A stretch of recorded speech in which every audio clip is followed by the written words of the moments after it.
ಸಂತೃಪ್ತರಾಗಿದ್ದೇವೆ ರಾಘವೇಂದ್ರ ತೀರ್ಥರೇ. ತಾವಿನ್ನು ಅಪ್ಪಣೆ ಕೊಟ್ಟರೆ ನಾವು ಹೊರಡುತ್ತೇವೆ. ಏಕಿಷ್ಟು ಅವಸರ ಯಾದವೇಂದ್ರರೇ? ನಿಮಗೆ ಪೀಠಾಧಿಪತಿಯಾಗುವ ಇಚ್ಛೆ ಇಲ್ಲದಿದ್ದರೆ ಬೇಡ, ಶ್ರೀಮಠದಲ್ಲೇ ಉಳಿದು ನಮಗೆ ಮಾರ್ಗದರ್ಶನವನ್ನಾದರೂ ಮಾಡಬಹುದಲ್ಲವೇ? ನಿಮಗೆ ಮಾರ್ಗದರ್ಶನ ಮಾಡಲು ಸಾಕ್ಷಾತ್ ಮೂಲರಾಮಚಂದ್ರ ದೇವರೇ ಇರುವಾಗ ಬೇರೆಯವರ ಅಗತ್ಯವೇನಿದೆ ರಾಘವೇಂದ್ರ ತೀರ್ಥರೇ? ನಿಮ್ಮ ಅಂತರಂಗದ ಶಕ್ತಿ ಲೋಕವನ್ನೇ ಬೆಳಗುವಷ್ಟಿದೆ. ನಿಮಗೆ ಎದುರಾಗುವ ಸವಾಲುಗಳೆಲ್ಲವೂ ನೀರ ಮೇಲಿನ ಗುಳ್ಳೆಗಳಂತೆ ತಮ್ಮಷ್ಟಕ್ಕೆ ತಾವೇ ಮಾಯವಾಗುವಷ್ಟಿದೆ. ಎಲ್ಲ ತಮ್ಮಂತಹ ಹಿರಿಯರ ಹಾರೈಕೆ. ನಿಮ್ಮಿಂದ ಲೋಕ ಕಲ್ಯಾಣವಾಗಬೇಕು. ನಾವು ಸುಧೀಂದ್ರ ತೀರ್ಥರ ದರ್ಶನಕ್ಕಾಗಿ ಹಂಪಿಯ ಕಡೆ ಪ್ರಯಾಣ ಬೆಳೆಸುತ್ತೇವೆ. ನಂತರ ತಪೋನಿರತರಾಗಿ ಕಾಲ ಕಳೆಯಬೇಕೆಂದು ಮನಸ್ಸು ನಿಶ್ಚಯಿಸಿದೆ. ದಯಮಾಡಿ ಹೊರಡಲು ಅಪ್ಪಣೆ ನೀಡಿ. ಶ್ರೀ ಮೂಲರಾಮದೇವರು ನಿಮ್ಮ ಇಚ್ಛೆಯನ್ನು ಪೂರೈಸಲಿ. ಹರೇ ಕೃಷ್ಣ.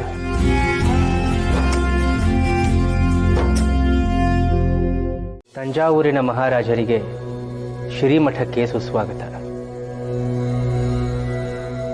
ಕ್ಷೇಮವೇ? ಇಡೀ ರಾಜ್ಯವೇ ಅಲ್ಲೋಲ ಕಲ್ಲೋಲವಾಗಿರುವಾಗ ಮಹಾರಾಜರು ಹೇಗೆ ಕ್ಷೇಮವಾಗಿರಲು ಸಾಧ್ಯ ಗುರುಗಳೇ?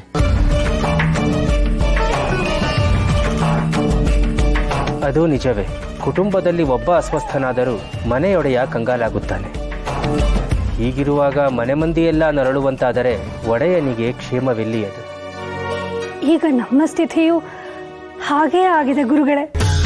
ಕಳೆದ 10 ವರ್ಷಗಳಿಂದ ಮಳೆ ಬಾರದೆ ಕ್ಷಾಮ ಇಡೀ ರಾಜ್ಯವನ್ನೇ ಆವರಿಸಿದೆ. ಕುಡಿಯಲು ನೀರಿಲ್ಲ, ದನಕರುಗಳಿಗೆ ಮೇವಿಲ್ಲ, ಜನರಿಗೆ ಅನ್ನವಿಲ್ಲ. ಭೂಮಿ ಕಾದ ಕಾವಲಿಯಾಗಿದೆ. ಜೀವರಕ್ಷಣೆಯೇ ಕಷ್ಟದ ಕೆಲಸವಾಗಿದೆ ಗುರುಗಳೇ. ಇದರ ಮೇಲೆ ನೆರೆಯ ರಾಜ್ಯಗಳು ಯುದ್ಧಕ್ಕೆ ಕಾಲು ಕೆರೆದು ನಿಂತಿದೆ ಗುರುಗಳೇ. ಯಾವ ಕ್ಷಣದಲ್ಲಾದರೂ ನಮ್ಮ ಮೇಲೆ ಆಕ್ರಮಣ ಮಾಡಬಹುದು ಗುರುಗಳೇ. ಈಗ ನಮಗೆ ದಿಕ್ಕೇ ತೋಚದೆ ನಿಮ್ಮ ಮೊರೆ ಹೋಗಿದ್ದೇವೆ. ಇಷ್ಟು ಕಾಲ ತಮ್ಮನ್ನು ಮರೆತೆವು ಎಂದು ಮನಸ್ಸನ್ನು ಕೆಡಿಸಿಕೊಳ್ಳದೆ ದಯಮಾಡಿ ನಮ್ಮನ್ನು ಕಾಪಾಡಿ ಗುರುದೇವ.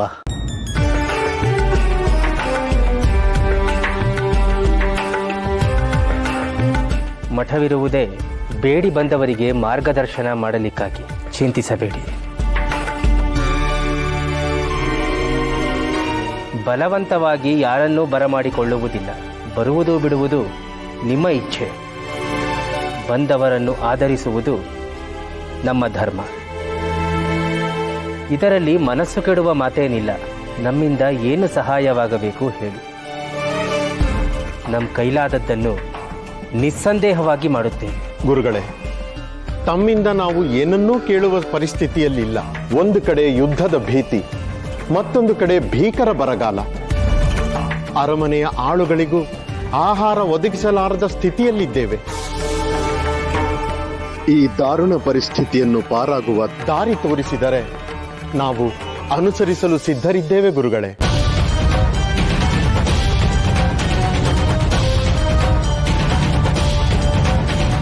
ಚಿಂತಿಸಬೇಡಿ ಮಹಾರಾಜರೇ. ಶ್ರೀ ಹರಿವಾಯು ಗುರುಗಳ ಕೃಪೆಯಿಂದ ನಿಮ್ಮ ಎಲ್ಲ ಸಮಸ್ಯೆಗಳು ಪರಿಹಾರವಾಗುತ್ತವೆ.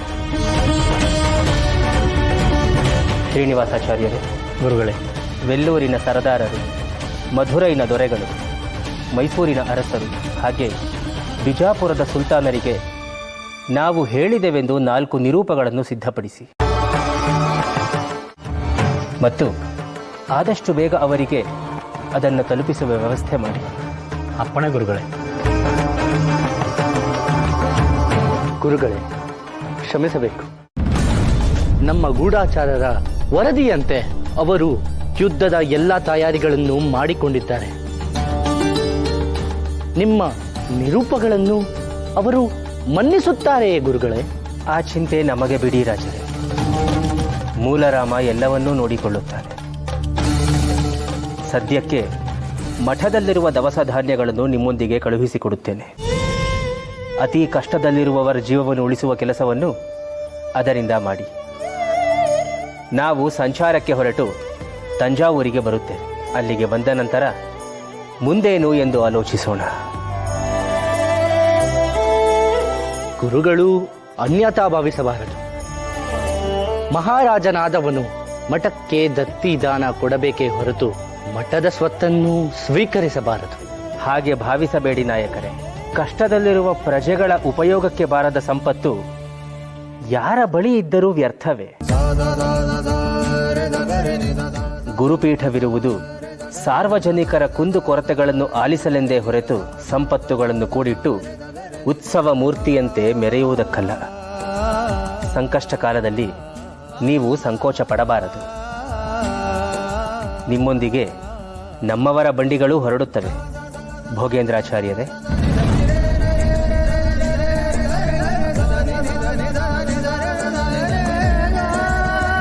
ನಮ್ಮ ಉಗ್ರಾಣದಲ್ಲಿರುವ ದವಸ ಧಾನ್ಯಗಳನ್ನೆಲ್ಲ ಬಂಡಿಗೆ ತುಂಬಿಸಿ ಈ ಕೂಡಲೇ ತಂಜಾವೂರಿಗೆ ಹೋಗುವ ವ್ಯವಸ್ಥೆ ಮಾಡಿ. ನಾನಾ ಗುರುಗಳೇ? ನೀವು ಇದಕ್ಕೆ ಸಮರ್ಥರು. ಆಗಲಿ ಗುರುಗಳೇ.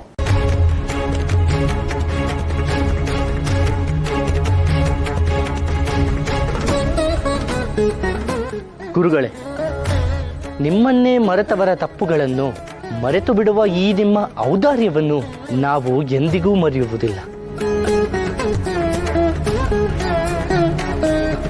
ಕಾಲೇ ವರ್ಷತು ಪರ್ಜನ್ಯಃ ಪೃಥಿವೀ ಸಸ್ಯಶಾಲಿನಿ ದೇಶೋಯಂ ಕ್ಷೋಭರಹಿತಃ ಸಜ್ಜನಾ ಸಂತು ನಿರ್ಭಯಾಃ ಸರ್ವೇ ಜನಾಃ ಸುಖಿನೋ ಭವಂತು.